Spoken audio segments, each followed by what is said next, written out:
everybody. All right. Welcome to the Texas Real Estate and Finance Podcast. My name is Mike Mills with Verity Mortgage. Today's show is going to be a lot of fun because this is a topic I've been kind of digging around to try to find a couple guys to be on with me to talk about appraisals, because in my world of real estate, appraisals between realtors and lenders and everybody involved in our industry is always a big hot topic. And there's a lot of mysteries around it. There shouldn't be, but there is. So I'm bringing in two guys with me today, Mr. Josh Stevens and Mr. Chris Green. I even got production. See? Oh, wow. I know. Wow, they're going wild for us, bro. You guys are amazing. So thank you, fellas. I appreciate y'all coming in and joining me.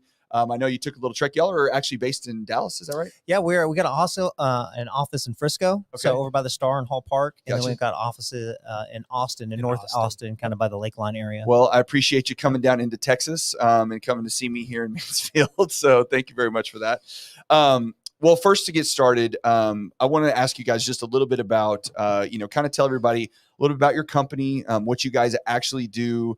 Everybody, I don't think everybody understands there's different structures to how appraisers work. Some of them in individual, some of them in groups. So give a little context to, what your company, how your company's structured and what you guys do exactly. Yeah. So most people in the marketplace, if you're an appraiser, you're probably, one man shop. Usually, maybe there's three at the most. It's usually you and maybe your son or your aunt or someone in your family. There's a lot of nepotism in appraising. Okay. That's not our firm. We are actually probably a medium-sized firm. We're a little staff of about 25, a little over that. We do a few hundred appraisals per week, all throughout North Texas and Central Texas. There's a lot of different ways that people structure the appraisal business. And what we found for us is none of those ways worked. They did not work for our people. And so the way that we've done it is try to make wildly successful opportunities for people where they're paid very handsomely, a lucrative career with people from diverse backgrounds that don't maybe look just like me or just like Chris, but are maybe different ethnically diverse or gender, diverse or whatnot. Sure. And so that has worked really well for us. We actually met where do we meet? Where was that place at? We're on a winning streak, the Rooms of Recovery. Okay. Yeah. So a lot of the founding folks were all church going dudes. Okay. We're not batting 100. Yeah. And it's very interesting how that's panned out because we all individually have like our own talents. Okay. But then just put together, it was a really, it was neat to see how this thing has taken off. That's I always joke, I'm like, if you go into our office to impress somebody, probably not the right spot to do it. Yeah. I'm like, dude, where did I see you at? Or like, where did I find you at? Yeah. But for our culture, that works out really well. And then as Joshua mentioned too, when you look at the industry and you look at like all the turnover, it's like, I get asked this all the time, like how do you stop your trainees from leaving? And there's this big fear mentality. And it's always like, well, create something for them that they don't want to leave. Right. Or how could you afford to pay them that much? In my first mind, I'm thinking like, crap, how do I pay them more? How do you create wild opportunities for families that we can work well Monday through Friday and rest well with our families? So that's really been our mindset. And we've been doing this almost 3 years. I mean, I've been appraising for a lot longer than that, but just 3 years. It's a good company. So we're going to continue to grow. I think we're going to try to bring on another 10 by the end of the year and launch another office. Well, it sounds like a really unique model just because, from my personal experience in dealing with appraisers, I know, like you said, it's either a mom and pop shop where it's an individual and his family or whatever the case. Maybe they have one extra appraiser that's in it, or we get to deal with our favorite three-letter word, the AMCs. And the AMCs, and you can help me clarify this a little bit, from what I understand how they're structured, is you have a let's call it an overlord that's kind. That's very kind of you. How kind of you to put it that way. Yeah, that's a new one. Very sweet of you. That has individual appraisers that are self-employed. Essentially, they're almost like, I would imagine, they're maybe 1099 employees in that kind of a situation. Yeah. So usually the way that it works is if whether it is an AMC or it's a firm model. Sometimes it's a network of independently managed appraisers. Gotcha. That's usually what it is. So they are 1099s. Yeah. It's a gig economy. They just sign up. The lowest bid or the fastest turnaround time. That's kind of what wins those orders and whatnot. Typically, it's like an Uber driver for appraisers. Basically. Exactly. Right. Exactly. Yeah. You're exactly right. And it's not good. necessarily the truth is they're really good appraisers. like the really like awesome ones, Yeah. typically, they're not usually working with AMCs. Right. Because they don't have to. They don't have to. Yeah. And I'm not saying that like just because you work with an AMC that you're a lower tier appraiser. That's No. absolutely not You could be true. new. You could be brand You new. could be You just need to pick new. up business. It could be the market has shifted. Yeah. Maybe you got to supplement your income. Yeah. There's a variety of different type of business you could get into. You could diversify, work in, real estate or estate planning, divorce, all that as well. But generally speaking, in our industry, the AMCs are usually referred to as, low cost leaders. Right. Those are the people looking for to get the most work at the least fee, the fastest, the quickest, cheapest, fastest. Well, it's the least fee to the appraiser, but when you look at what a borrower pays down the line, because the AMC's fee, it's usually the same, if not a little bit more expensive in most cases, correct? Yeah, I mean, it's wild. So, we have quite a Rolodex of clients, and we've been doing this for quite some time. I know hundreds of fee structures across different AMCs. Right. And I can tell you, I've seen anywhere from $150 per appraisal all the way to $600 per appraisal. And that's just to the AMC, not the appraiser's fee. Gotcha. Yeah. That's just to the AMC itself. Yep. I've never seen $150 appraisal. So let me know where those are. I'm not, no way. I'm going to hide that sucker. Golly. Shout out True Union. Yeah. There you go. So tell me then, how we talked about this briefly before you guys came, or before we started going live here, but I just want to chat about it again. So when the market was running hot and we had, interest rates were 2% and 3%, everybody on the planet was buying homes, refinancing, all that stuff was going down.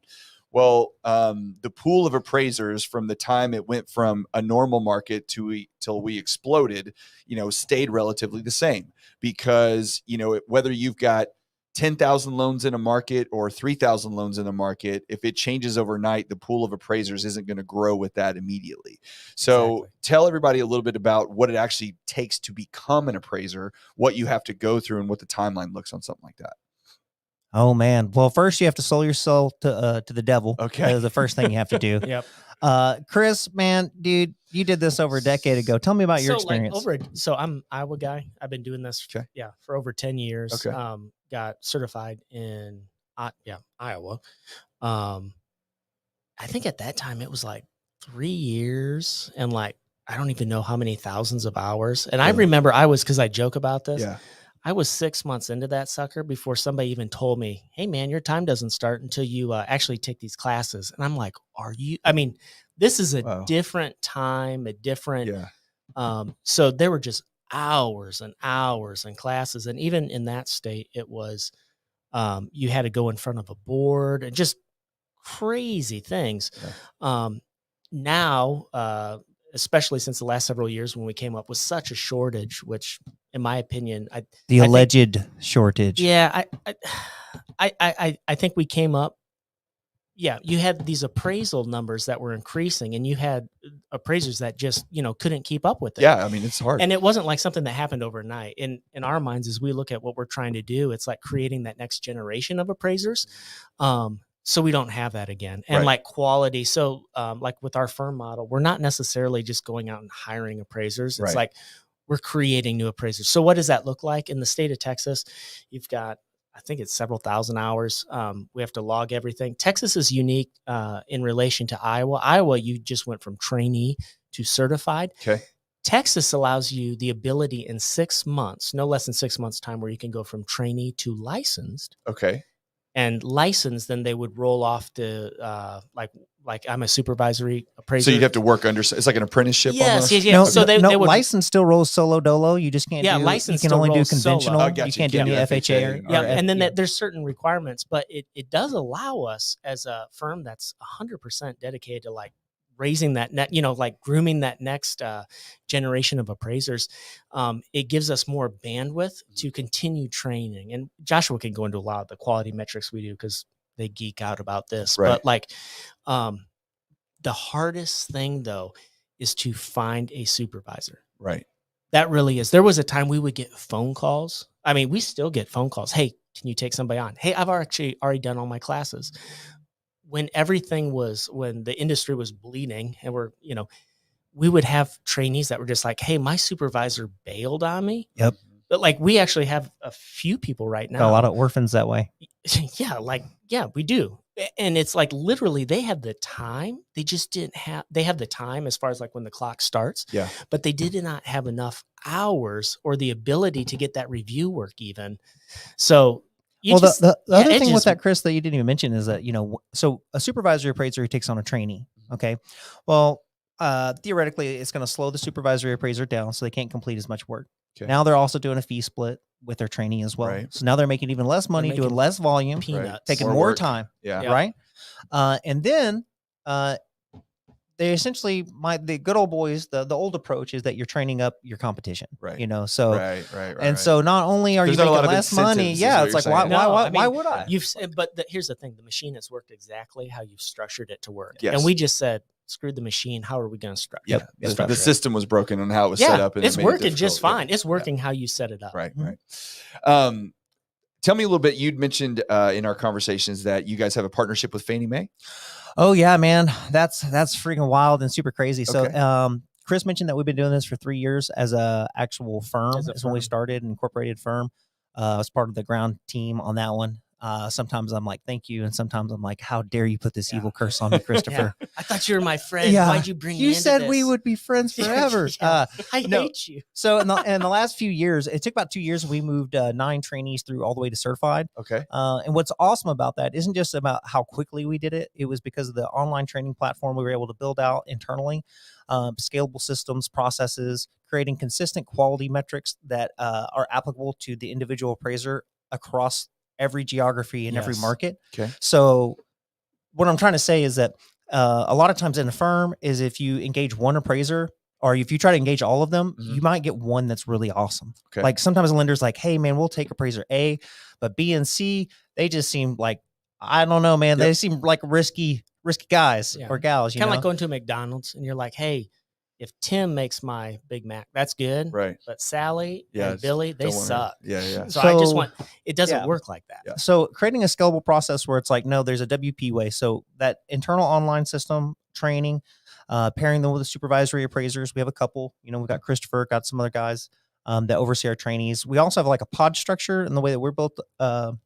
Like I'm sharing all the secret sauce. So if you want to try to replicate it, this is the stuff you need to be listening to. It's just like anything else in life. I'll give you the recipe. You might not be able to cook it up like us, but I'll give you the recipe. Okay. You got to do it. Yep. So it's extremely complex, but so they're in a pod structure. So, the trainees get paired with other, not necessarily peers, but like licensed and supervisory appraisers.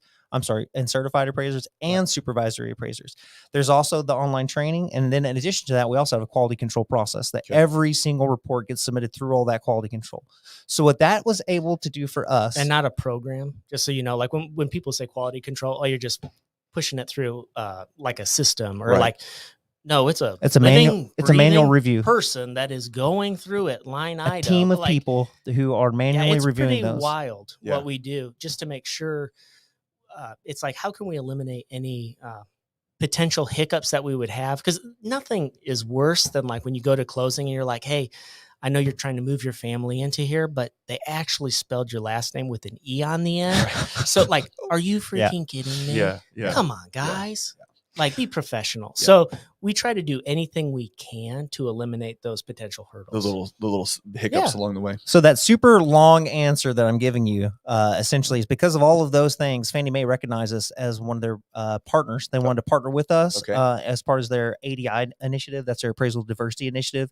I mentioned earlier that, a lot of appraisers kind of look like Christopher and I plus 30 years, it's like just old white dudes just hanging out, it's a good old boys club. Especially those VA appraisers. Yeah. And so we're trying to change that. We're trying to change that. We're trying to get some wild opportunities for people. Tell them how we got into that. Well, speaking of that though, that's a big, I've seen that. I mean, it's been a minute, but over the last month or two, I've seen there's been several lawsuits that have been brought forth about the bias. Minority neighborhoods and the bias, like families literally taking down pictures of themselves in their home because they feel like they're getting a lower value. Yeah. So I mean, that seems like a big initiative for somebody like Fannie and HUD. So kind of where that comes from is, JP Schmorgan Schmace. I'm not going to say their name, but they rhymes with that. Yeah. You know, they're affected by some of that, and they wanted to partner with Fannie Mae to show that, hey, they didn't want to be associated with that type of appraisal bias and whatnot. So they donated like what was it, $3 million. Wow. Them and some other organizations, they committed that to Fannie Mae. They partnered with them. There's about 8 people on the ADI team.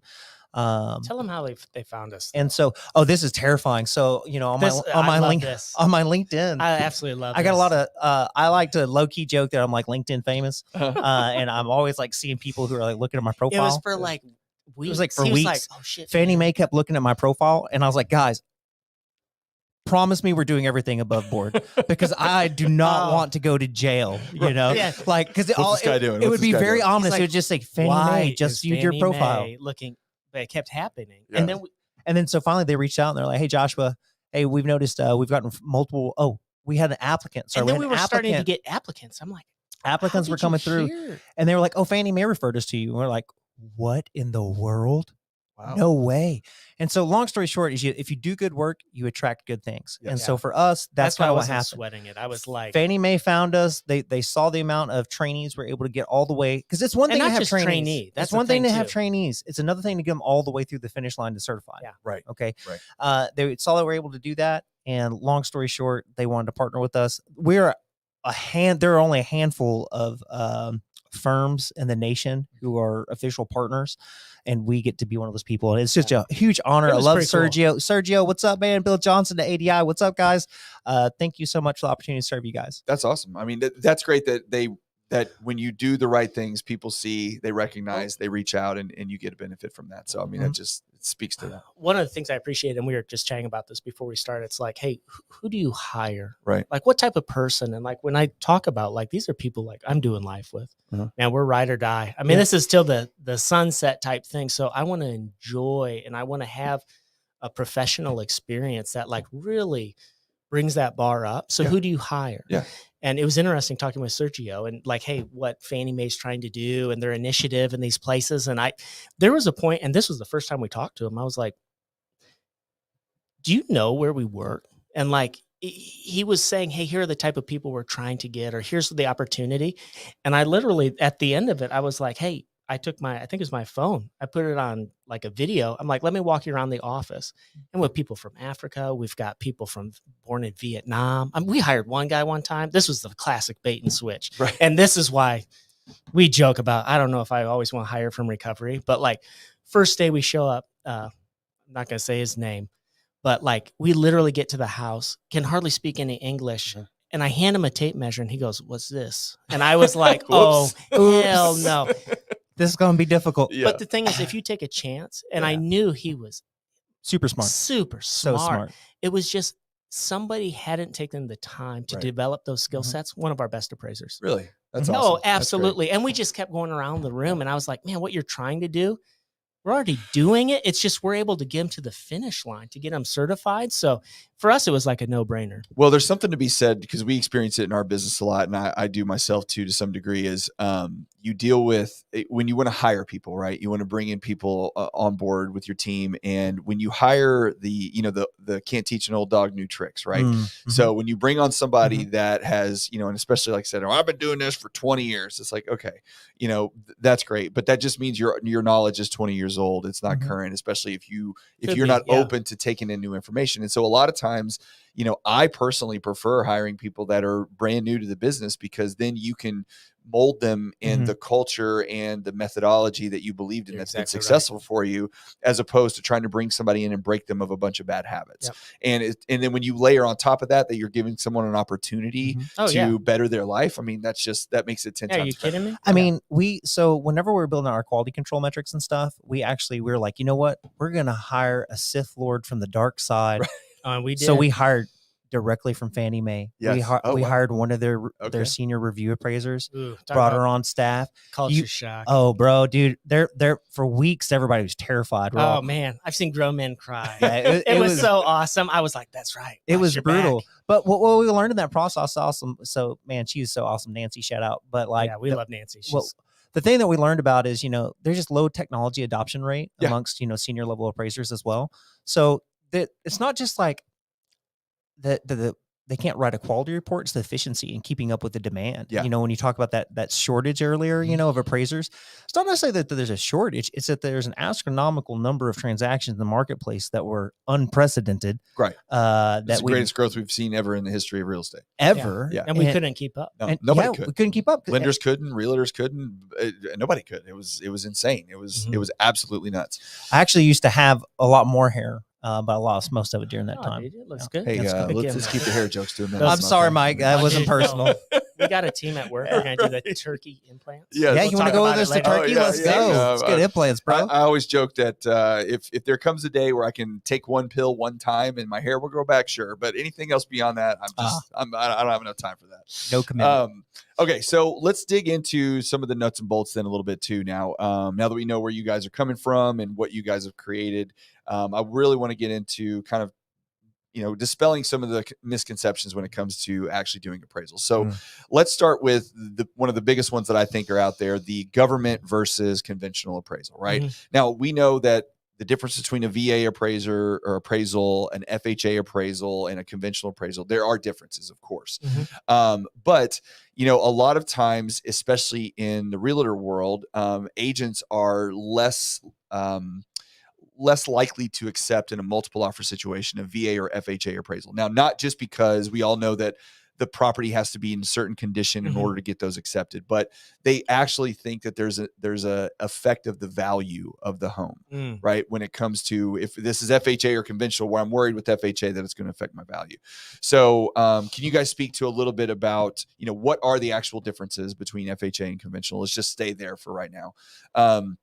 And then if you were talking to an agent to make them feel better about, you know, accepting an FHA offer and not being so concerned about the value piece of it, you know, what would you say to them? Yeah, I'm just reflecting on another talking event that we were at a few weeks ago, and there is a stigma like, oh man, one's better than the other. And one of the things you can consider, it's like,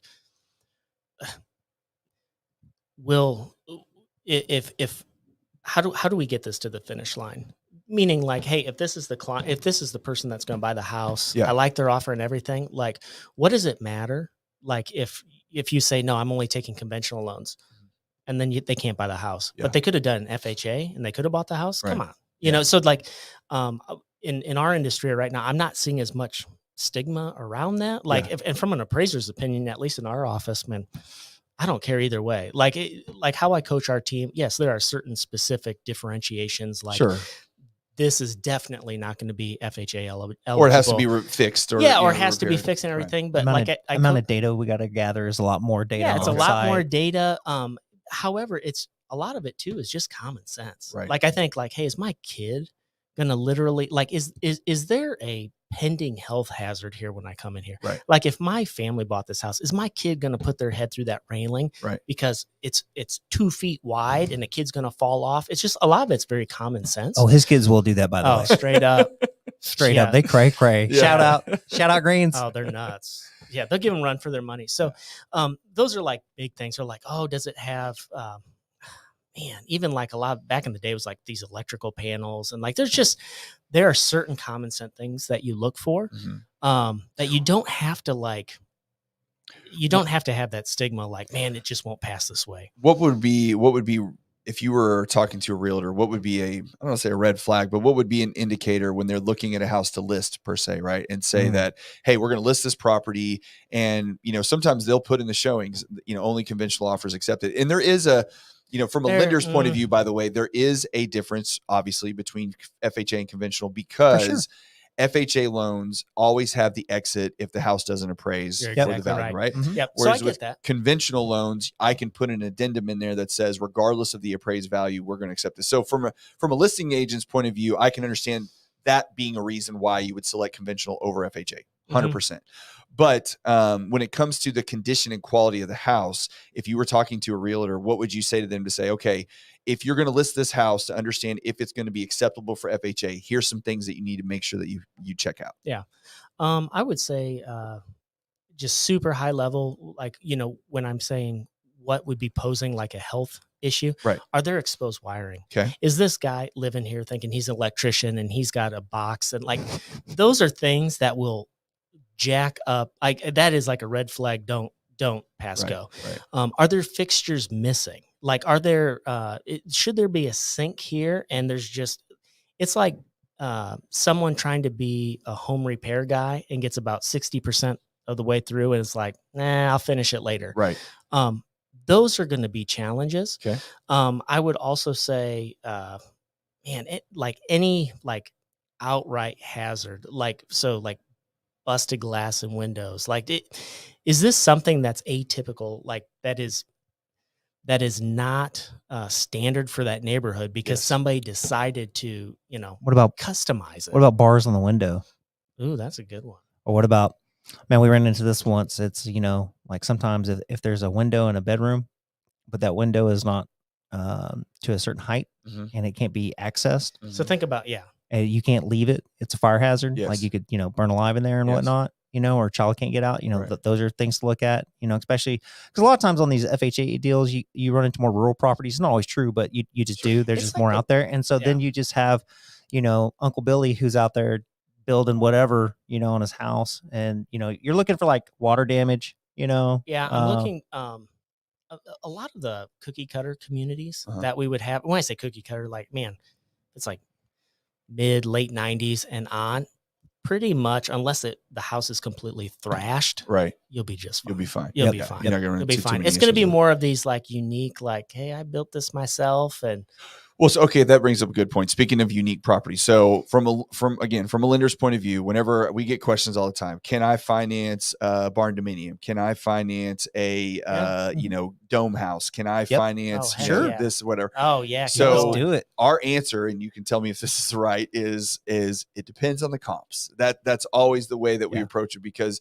if the appraiser can find similar properties in the area that have either sold recently or have some sort of history on them, then it's possible. But if we can't, what is in the area? Right. Like if it's a barn dominium, yes. let's define area. Yes. I'm from Iowa, and I share that term with some of my appraisers back there, and they're like, "What the hell are you talking about?" And I was like, "No, dude, it's a term. They're like a condominium, they're like a barn sod home." I'm like, "No, it's a barn dominium. It's a barn with a house inside of it." Yes. So, like, how do you do that? Like, or if that's the question you're getting, one thing I would challenge your listeners or whoever's watching this, it's the two things that come to my head are when you say lender and comps. I think lender, are they in the area? Do they know what they're doing? Do they know? Because if it's like, hey, I got a 1-800 call and they're offering me this rate, and you're buying some kind of unique property, no freaking way. Right. Yeah. Right. And you saved 0.25%. Man, you even say 1%. It doesn't mean anything if you can't get to the finish line. Right. So are the lenders competent in the area? Right. And even more importantly, comps are as good as the appraisers that you have pulling those comps. Right. Yep, absolutely. And my point in saying that is, like, we have lender partners that know their appraiser panel so well that they know, like,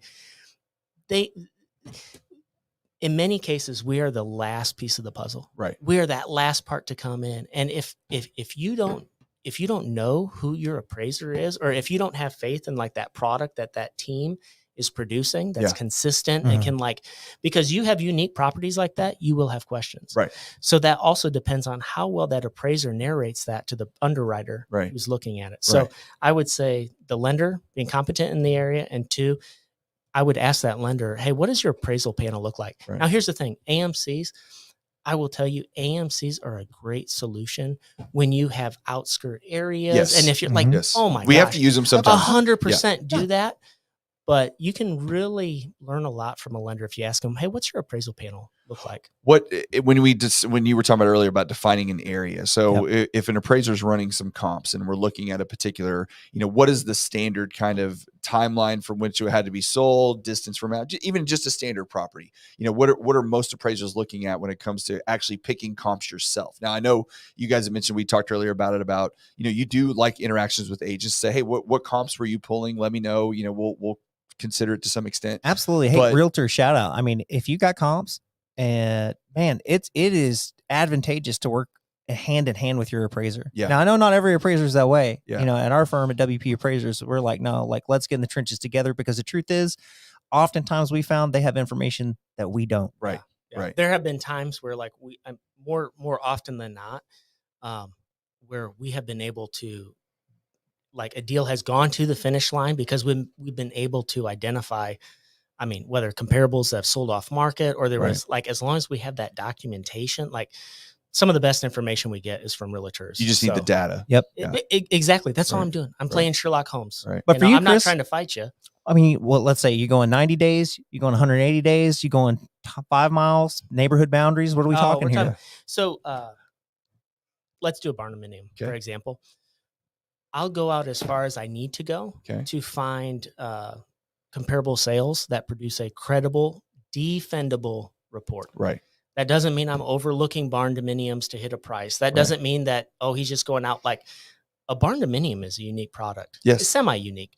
How many acres is it? Like if I were in the market with my wife and my 4 little kids and my mini golden doodle, and I want to do the green family, dream or nightmare. Barndo dream. Living the American dream. Right. There's going to be a big difference if I want to do a barndo on 1 acre or a barndo on 20 acres. Right. Yep. And can I articulate that difference and like what the acreage amenity actually costs so I can use that? So to answer your question on barndo, I'll go out as far as I need to create those 2 things, a credible, defendable report. Right. Cookie cutter neighborhood, for example, proximity and time. And I know that's very like. Which one's more important? Distance or time? So here's the thing. It depends how much, it depends the neighborhood. Okay. And it depends how much information I have. Okay. What I mean by that is if I'm in a, we're based in Frisco, there's some like really ritzy communities like that just have low turnover. And you're like, man, I can't necessarily use time because I have such limited comps in there. And those comps, since it's such a unique neighborhood, those are probably going to be what I favor. Right. Now on the flip side, you might have a more neighborhood where there's lots of transactions, say some of these pop-up neighborhoods, and like there's tons of new construction sales and all that. I am looking for homes that have sold recently. Okay. That's what I'm looking for. Would you say because this question came up a lot too, especially when we were going through all the chaos, agents would say, well, the market's changing and it's rapidly changing. So how much does an appraiser consider, or do you guys ever think to yourself, because I know the circumstances don't come up often, but do you ever think to yourself, okay, this market is really shifting in a certain direction, up or down. So I am having to consider the newness or the recency a little bit heavier because we are in a dramatic shift. Because in some cases, prior to COVID and all that kind of stuff, it was prices were going up for sure. Oh yeah. But it was the rates were same. It wasn't like a crazy influx of properties. It was just kind of consistent. So I could see how distance would be more important just because we got to get more of a neighborhood set up.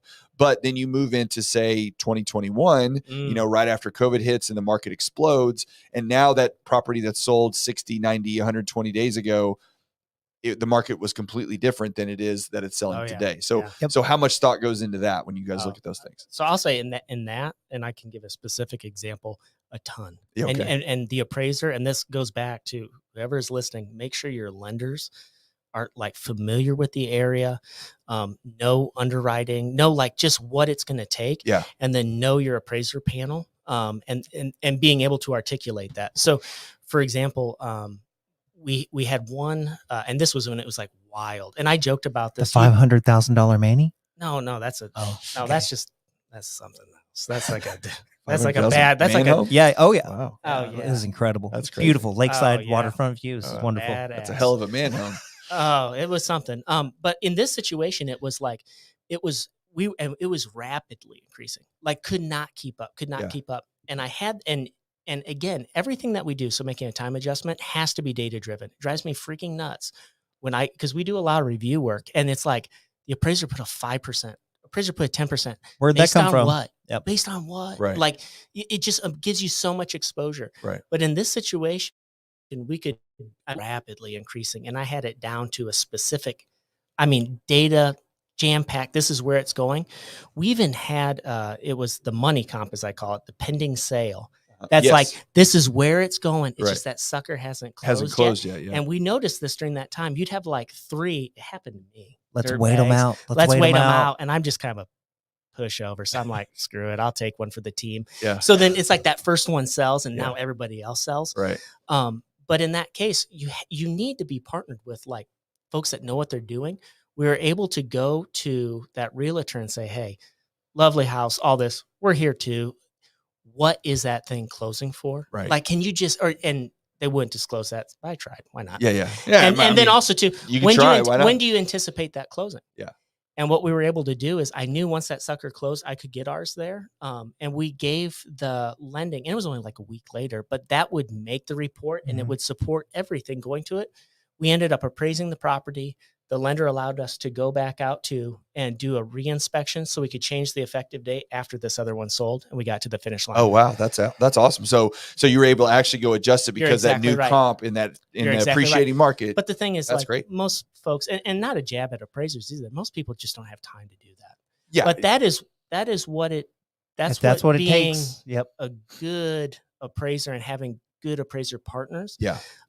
Because that's where the market was going. Yeah. And that's exactly where it we, went. we ended up doing that on quite a few. Yeah. During that time, honestly, we did that quite a bit. We had those conversations with the lender, like, hey, listen, man, we believe that we can get this across the finish line in an incredible and defendable way if we can get like 3 more days out of this. Give us a little more time. Yeah. So I'll even give you the report right now. Just can we do a reinspection? Just do external? a trip fee so I can change the effective date and stay kosher. Right. Yep. Flip side on that, one of the things we're noticing now, it's like, oh yeah, the market's declining. Because again, we do a lot of review work, and you're like, declining. Why the heck did you mark this declining?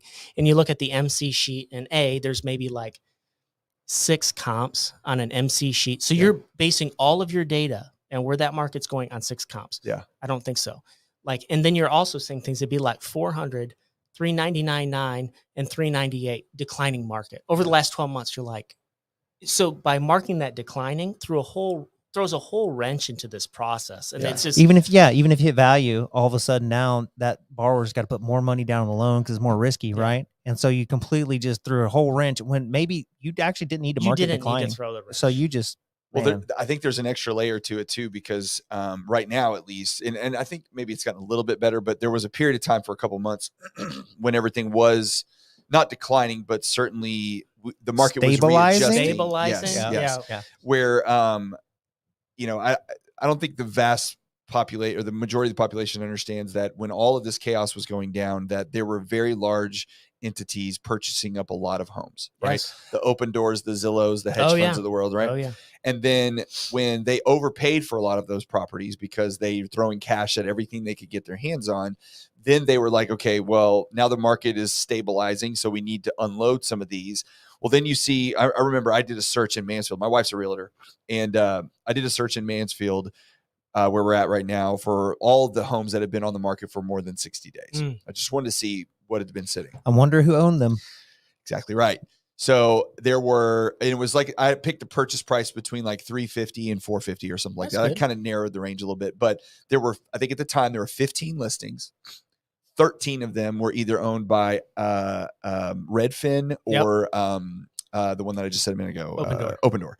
And when you look at the pictures, when you look at the property, there's holes in the walls. Oh, yeah. They're not painted. It's lipstick. It's just, it's ready to go. Maintenance. Terrible. And so there's this thing where we would tell people that were selling their homes, like, if you make the house, because at that point it was like buyers now have a choice. They don't have to throw 50 offers out there and hope one of them gets accepted. Mm-hmm. Now they can be a little bit more discernible on what they want to put an offer in on. So as a seller, you need to make sure that your house is presentable when you come. Hey, we're back to regular market. Yeah, you can't sell crap anymore. Correct. So there had to be a certain level of, I wonder from an appraiser's point of view, when you're saying, okay, well, there's still these homes at this price that have been on the market, but let me look at these houses. These are all Open Door dumps that nobody wants to touch. These homes that were individually owned that were actually presentable sold just as fast as any other. You should be an appraiser. Yeah. It's like, how do you articulate that in the report? Because guess what? That's going to come up in the report. Yes. So before the underwriter even asks you that, tell them, yeah, hey, all of these properties, we looked at it. These ones are all open by, or these ones were all, owned by this entity. These were, so like, ultimately it comes back, does the underwriter, like, does the lender, are they going to be able to, A, are they able to sell this, or B, is this something that they're comfortable keeping it in-house? But like, if the appraiser doesn't take that time to explain that, I mean, that's why you have appraisers that are like, man, I hate these revisions. I'm like, look what you sent them, dude. Yeah. Like, come on. Yeah. Well, the other thing about those types of homes, they're not selling on the secondary market. No. Usually, they're selling to other investment firms, Yes. but they're not going to Fannie Mae. They're not GSEs aren't touching those things. Right. And we've seen an uptick in, yeah. Absolutely. I read a statistic, and I might butcher it, so I'm going to throw the word allegedly, so I can't be held responsible. I heard that's what you do, but like allegedly, in 2022, 1 in 4 transactions in Collin County were institutional buyers.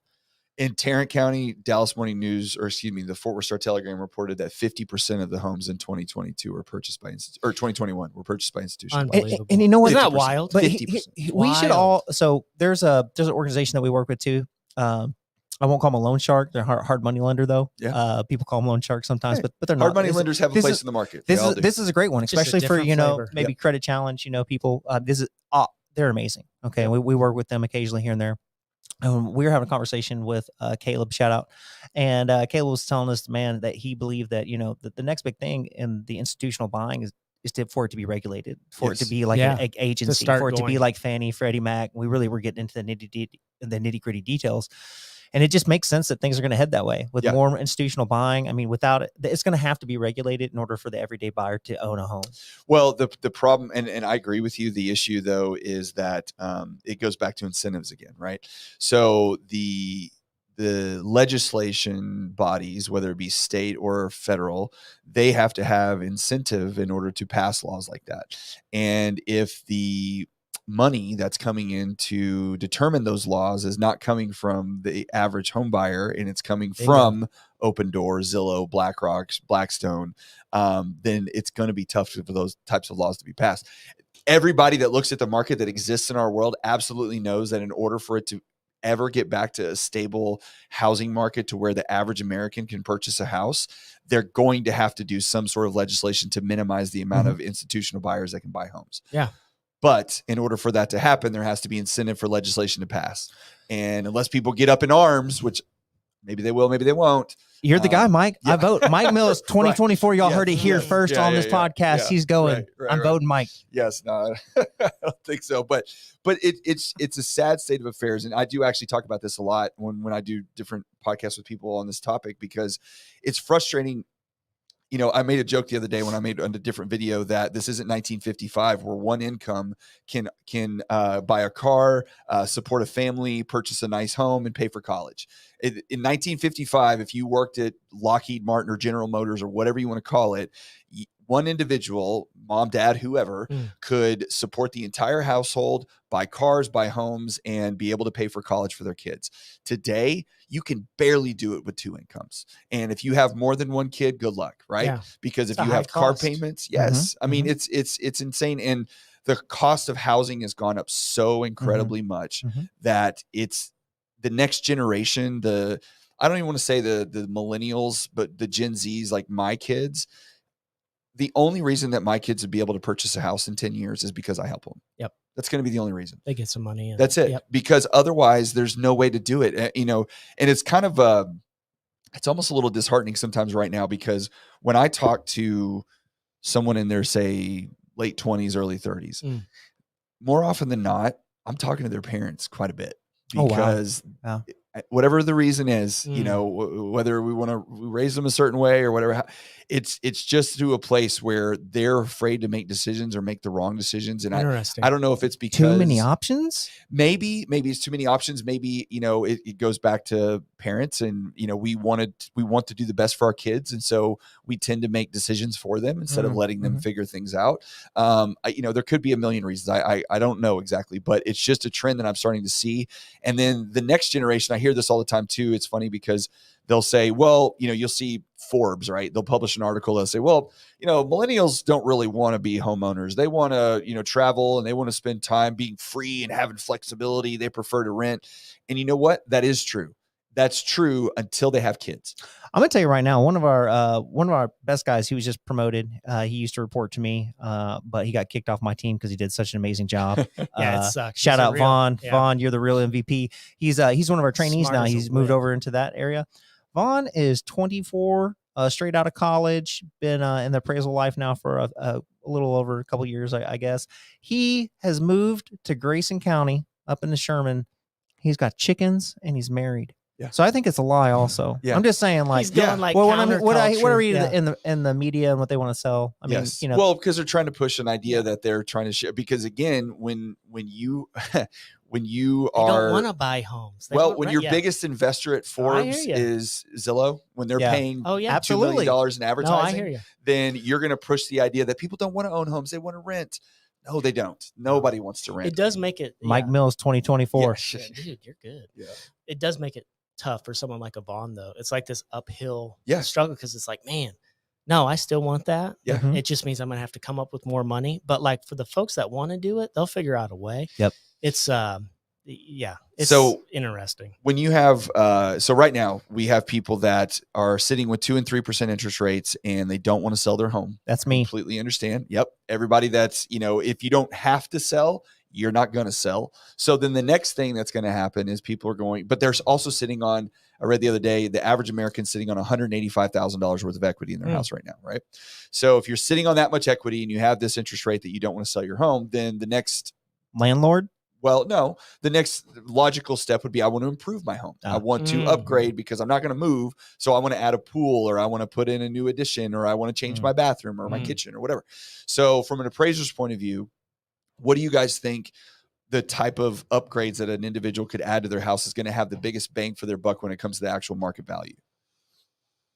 Okay. So, oh man, that's like $1 million question. I'll throw. Well, it depends on the neighborhood too. Yeah. Right. Okay.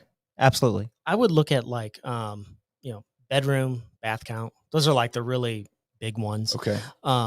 If you've got a 2-bath home and primarily all the comps in your neighborhood are 3 or 4 bathroom. Okay. Yeah, you should add a bathroom if you can. That would be smart. But any type of like bathroom remodel, kitchen remodel, and I'm not talking about like paint, just like, hey, we did a full remodel. No, like remodel. Yeah. Yeah. The one that's interesting though, and this is one that has changed, and we've been talking. This has come up several times. We going garage here? No, I'm not the pool. Oh, yeah. Okay. Back in the day, like pools would be like, again, with our firm and what we do, it has to be data driven. Sure. So like if comp A sells for this, it's identical to comp B. There's no difference other than one has a pool, but they still sold for the same price. Guess what the pool's worth? Zero. Right. Like because that's a data driven decision. Right. Sorry, folks. Sorry. Yeah, sorry about that. No, but it gets better. What we found with pools and COVID is like we started seeing comps that were like, oh, dang, you're getting like 50% of your, you're not getting dollar for dollar. Yeah. But then it kept creeping up. And then there were sometimes we would see, good Lord, you're getting like dollar for dollar of what the pool would have cost back then. Now, pools tend to cost astronomical now. I mean, they have gone through the roof. So I don't know if you're still getting dollar it's like for 50 dollar. grand just to put a hole in the ground. Yeah. My very close friend, one of my close friends, he just got a quote. And it was, I think it was like close to $200,000. He might be in the room right now. No, I don't know, my this close friend. I thought, sorry, kids, you're doing the kiddie pool. Like, Daddy loves you, just not that much. They have gotten incredibly well, but they've gone up in price substantially. So, there was a time where I said, pool, maybe if it costs you 50 grand, you might get 20,000 out of it, something like that. And then there was a time where it swung the complete other way, where I'm like, dang, you have a pool and it's COVID, you're going to sell that house. Yeah. Now it's started to, I don't know, again, not dollar for dollar, just because the price of pools, at least ones that I've quoted, have been way high. Well, we always, I mean, my wife and I, when we talk to people that ever buy or sell, we're like, listen, if you want a pool and put it in, you have to make that decision based on the fact that that's what you want. Because, and if that's exactly what right. you want and you are going to get value out of that, then great, you do what you got to do. But if you're doing it because you're deciding on whether or not you're going to sell your house for more or less, don't do it. Don't do it. Because there's just as I could go into a home and I want 3 bedrooms, or I want, 2.5 baths, or this is my preferred desire. Well, there's people that don't want a pool, and there are people that do want a pool, and you can't control who's coming and seeing the home. So whether or not that individual places value on that pool, you can't control. So there's no reason to put in, that's something of that significant unless you find value in it. And then my wife and I, we bought a house in, I want to say it was 2010, maybe. And here in Mansfield. Oh, that's like perfect timing. Yeah. Like, I mean, we paid 190 and ended up selling it for 320. Not too much longer. I bought a house in Saginaw once. And it was like around 2010. I've been down to Texas here a couple of times, but previous job. and it was like 212 or something. That same thing's like $500,000. Yeah, it's insane. The prices have gone ridiculous, but we put in the pool, and then we moved 12 months later, and because my wife's a realtor, so she likes looking at houses all the time, and she's like, "What about this?" I'm like, "We just don't show me another house. We just put in a pool." Like, I'm it's like pin trash. Yeah, but she got me. So stay off. What about this, Chris? What about like a sunroom? Let's say someone wants like close it in, finish it out. What would cause that thing not to be included in GLA? Well, so like, I mean, again, you're going to have like HVAC. I mean, and not just like, I threw in an AC unit. The other thing we see too, and this is really important for realtors when you're listing. Yes. Is the fit and finish of that room for a sunroom, for example, similar or the same as the rest of the house? Because if I'm giving X amount dollar price per square foot for the home, and you want me to add an additional, shack that you screened in and put a window unit in, I can't, I'm saying I can't. It's really nice does though. Not. It feels nice out here on the shack. I bet it's got a breeze. The wind is nice. Well, can you speak to the same topic about the permits and what you can include and what you can't when it's not permitted? Because when Uncle Bob decides he's going to convert his garage, and now it's his man cave, but nobody else knows about it other than Uncle Bob. So okay. So that's interesting. You can discrepancy in what the county shows. Yeah. And again, this goes back to the lenders. Yep. You better know your stuff because sometimes lenders will be like, is the fit and finish the same? Are there other homes in the area that have your garage is converted? Yeah. Okay. You're fine. Yeah. If permits at the kosher thing though, like if permits, so for example, if we're doing an appraisal, and by the way, we know just like the folks that you work with, we know our clients. We know the lender's gonna. We go through to a point where our appraisers freaking hate me. We go through the engagement letter, and I'm like, hey, did you check this? Because Chase, for example, I just know this.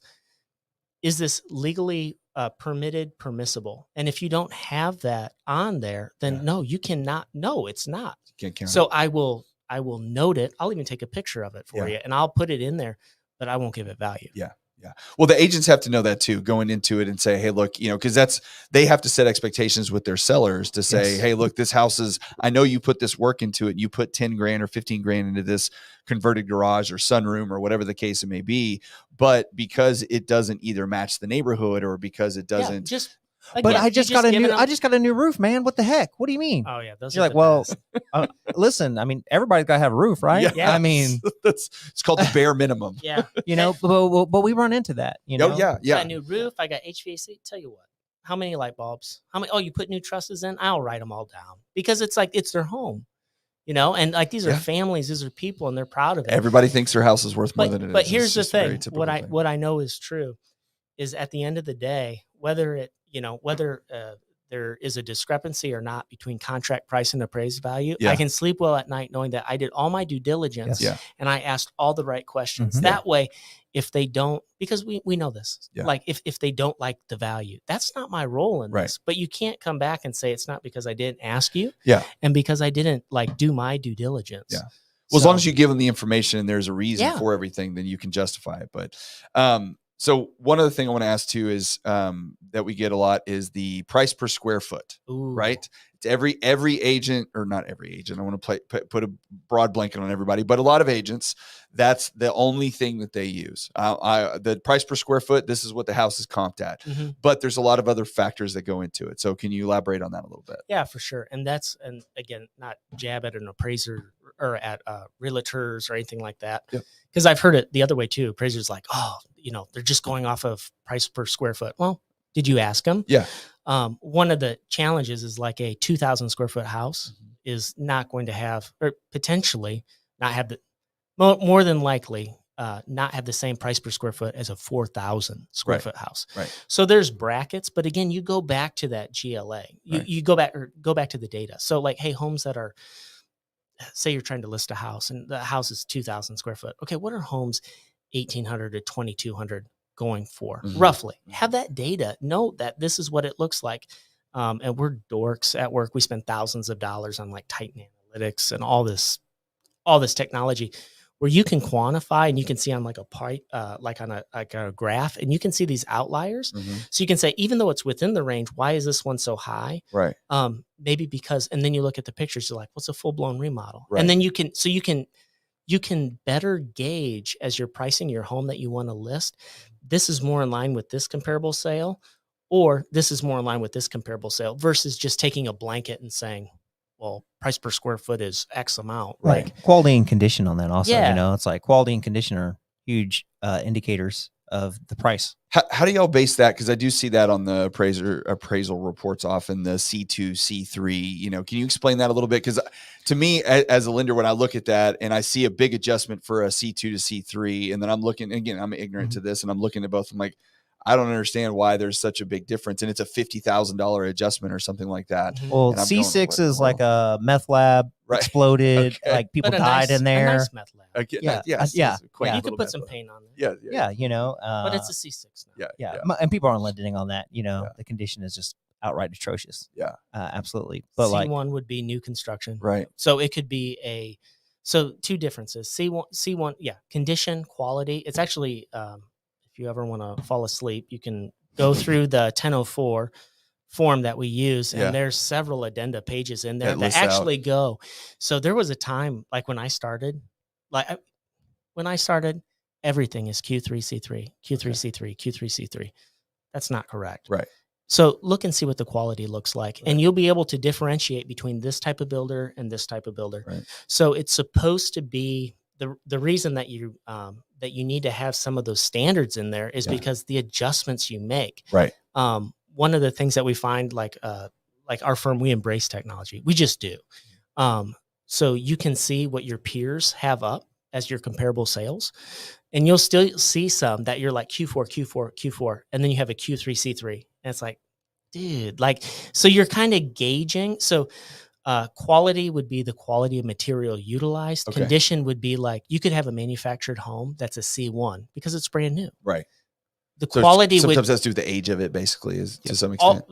A lot of the times, and condition like a C2 would be like just barely lived in, or there has been substantial remodeling done to get to a C2. Right. Most of the time, C3. a home is a C4, C3. C3, because it's been lived in for a little while. Yeah. And here's the thing, and there's nothing wrong with that. Yeah. It's just we're trying to get more consistency. Yeah. And then again, it goes back to the adjustments you make. Now, I've seen it where they're like, $50,000, or it's a $500,000 house. They do a 10% swing. You really should go back to the data and see what is the marketable difference. So a home that hasn't had carpet, the typical items that are are going to wear out. Yeah. You have that home compared with one that has been replaced, just those items. What's that difference? If you can quantify it, that's the adjustment between a C4 and a C3. Okay. That's how it should be. Do you guys see, I'm sure you do, but is it, maybe it's gotten better, the quality of builders that we have out there these days? Because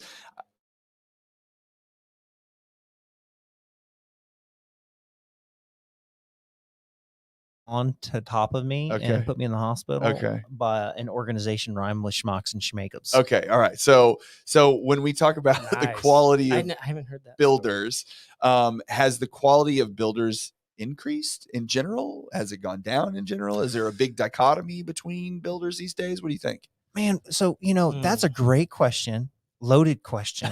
You should. And you just put me on the firing line. No names. Now, here's the deal. So DFW and Austin are although they're separate markets, they're very similar also. And a lot of great builders. We have a ton of just incredible builders.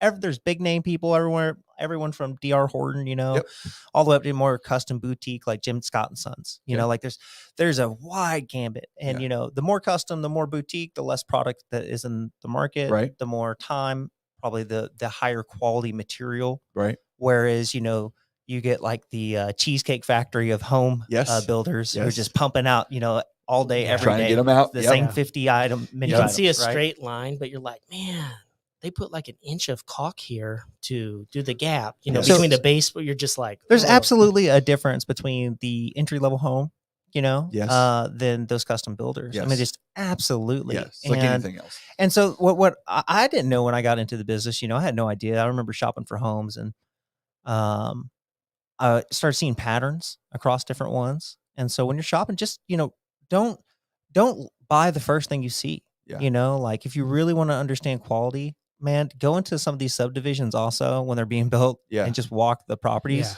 It's eye-opening. I've always told buyers that I'm talking to when they go to new builds, you know, because like, oh, well, it's a new build, I don't need an inspection. I'm like, no, you absolutely do, because yes, you might be buying from XYZ builder, not to put a name on anybody, but you might be buying from this builder, but that builder is not there. That person that runs that company is not there building your home. Yes. Odds are there is some kind of subcontractor who's subcontracted somebody else who's there. That's not his house. He doesn't give a damn about what it looks like. Hopefully sober. He's just trying to get through the job, right? So to think that, oh, well, it's a brand new build, it should be in great shape. It's like, no. I mean, we've all seen the videos now, especially on social media, where I think there's one comes through and where the guy's like pushing on the fascia on the front of the garage, and it's just like wiggling. It goes full. You're like, that's not safe. Yeah. So, you know, it's just because it's new doesn't mean the quality is great. You got to get that stuff checked out. So absolutely. And honestly, there's one builder, and I love their homes. Are beautiful. From the outside, the inside. Oh man, the quality is a little different. It is. Yeah. It's kind of like, getting married and finding out something on the back end where you're like, oh, whoa, you tricked me. We didn't live together first. We should have figured that out. The old stuck in this thing for a long time. The old bait and switch. One last thing before we wrap up too, because we're already over an hour here, but taxes. Everybody loves taxes. So obviously, when we talk about property taxes are based off the value of the home. Okay. Allegedly.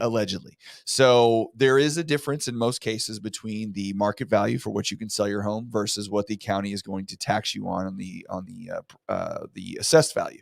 So from an appraiser's point of view, do you know much about how they assess the properties? I'm curious myself if they have their own internal appraisals from the county.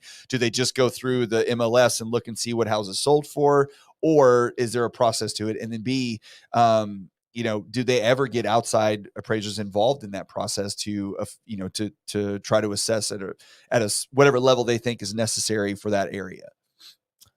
I can only speak in our area. Okay. I know, let's say most counties do not have a robust tax assessor team. Right. Okay. Right. These are government funded. Correct. They're using technology. Okay. So most of these things are all run through algorithms, programs, software that they have to calculate, and then they have reviewers on the back end. Okay. They do build in percentages of failure rates of knowing that there will be disputes. That is very widely known. Yep. And so it's kind of one of those things where, effort reward. And so they're going to push those out knowing that some people are going to fight for them. Right. Now you can hire an appraiser to help you get a value on your home. Right. But I'll be honest, unless they specifically work in helping people reduce their value. There are actual organizations out there who partner with you and help you dispute the charges formally. Yes. Okay. I get their mailings all the time. And appraisers are not those people. Appraisers are not those people. No, they're usually people that used to work in the office that worked with all those people. You're exactly it's very much, I mean, I tell buyers all the time, it's a good old boy network. Mm-hmm. The guy that you're paying the $500 to argue your appraisal is going to be way more successful than you spending 6.5 hours and filling out a form and going to stand in the courthouse. It's not going to work. Okay. It's not going to work. You pay the guy $500. He goes and talks to his best friend that he's known for 20 years. That's in the office and says, hey, I need you to get this one fixed for me. They take care of it and boom, your value's less. Congratulations. Yeah. I mean, this year already, I've had a couple buddies hit me up there. Hey Josh, man, will you pull some comps for me? And I'm like, well, I'm a kind guy, so you owe me some nice cigars, but for sure. Yeah. And then, I have a curmudgeon, not Chris, but one of our other guys pull the numbers for me. And needless to say, it's always higher. I'm like, you don't want us putting the value on it, bro. I mean, especially right now. No. Now, here's the thing too. Like if you get your assessed value and it is well, first off, they're going to take, hey, what did you pay for the home? Yeah. Now, here's the thing. Like, say that's not the case. And say there was like, when you bought the home, one of our appraisers that we have, when they bought their home, they were like overtaxed. I think it was like $150,000, $200,000. And their house, when they bought it, Allen, really beautiful area, like zip code. I mean, everything was in line. their house was trashed. Oh, I mean, yeah. it was, I Yeah. remember Yep. walking through it. There was like a blue light. I mean, I was like, A lot of deferred maintenance. oh my gosh. But so like, Yeah, in just because that- you have money didn't mean you have class. exactly. I was Oh, like, you preaching Mike Mills 2020. Yes, dude, 2024. that should be your tagline. So anyways, in that case, that would make sense. Like an Yeah. appraiser could step in because it's like, yeah, I could help you get comps, like there's, but everything else, not right now. Yeah. Like yeah, I could say, we could send out, we joked about that. Yeah, we could send out all these mailers and just appraise all these houses. You're not going to get what you're looking for. Ultimately, you're looking to get a lower tax. Right. If it seals the nail in the coffin, I mean, so I got my assessment and it came in and I left it on the counter. My wife saw it. She was like, baby, what do we do? What do we do? And I said, You we don't just do took cash out of your nothing pocket and you because threw that it thing at it? says it's lower than what we really at. So we're Yes. just going to take the So L, we're good. You make take them it. think we took the L on this. We're good to Yes, go, baby. yes, yeah. Well, hopefully there is. I haven't updated myself recently on how it went through, but in the Texas legislature, there is some stuff being put through. I believe it got through the Senate, but it's going to be a little different getting through the House because they have Yeah. different ideals on how they should affect this stuff. But they are trying to reduce the amount that they can raise the appraised value when it's your home. So per year, because right now I think the cap's 10% that they can't raise the assessed value when you live in your home because you won't be priced out You of get it. that homestead exempt. Right. Well, that doesn't necessarily, that's not the homestead exemption necessarily. What it is if you own, so this happens all the time to people. They buy their home and the person that they're buying it from has owned it for 15 years. And the assessed value I know. was whatever, 200 grand and they bought it for 4, right? Yeah. Well, that first year Guess they what get it to is? carry that Yeah. 200,000, Yep. right? But then within usually because it's the government, 12 to 18 months, they're going to come in and reassess it. And now their property taxes shut up because they can raise it. The county can raise it to whatever level they want once. Then after that, then they're capped. If you live there, if you don't live there and it's an investment, they can raise it however much they want. But if you live there, they're capped at 10%. Well, the state legislature is trying to bring that down, I believe, to 5%. So they can, or maybe 3.5%. They can't raise it beyond that. The other thing that they are doing is they are increasing the homestead exemption amount and some of the other like the disability over 65. So they're trying to help a little bit with those exemptions as well to try to mitigate, some of the higher, because our market's just gone ridiculous, since 2020. And we've seen firsthand. I mean, that it's stressful on yeah. families. Yes. You're like, hey, like my escrow, like when someone's having like their payment and they're like, it goes up like $100, $200. Like, are you kidding me? Oh, they go up 5 and 6. Yeah. I'm being conservative, but like they left so I live in a mud. Okay. And when they did my loan, that did not get factored in. Okay. So I was a new construction house. So the first year I already knew that like one of my taxes next year, I was already going to have to owe a significant chunk, right? So then I got that. Then the next year, then they hit me with the mud and I was like, what are you freaking, dude? I almost had a heart attack. Lost it in the office. Yeah. I loved it. Well, what really sucks because a lot of the servicing banks don't do a very good job and the builders and everybody, it's just the explanations of stuff. And they don't educate people on how it works. Again, plug for local lenders who know what they're doing. But what happens is let's say your taxes go up $1,200, okay, for the year, right? Well, and if that's it, then you're really lucky. But it went up 100, right? So your escrow was short $100 for every month.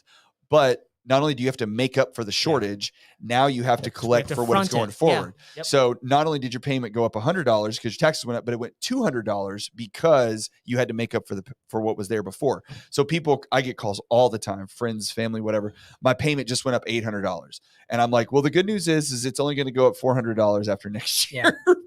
but right now, yes, that sucks unless you catch up for what the arrears are. Unless you got the cash. Unless you got the cash. But they don't even, the servicing banks don't even tell. They just send them the bill like, here's your new payment. Or you know what? I'd take that back. They do send out stuff, but unfortunately people don't read their mail very often. They're like, oh, it's just something to throw it away. But you do see that stuff come across. But when someone buys their house and they've owned it for 12 months and, their payment, especially it happens with builders all the time.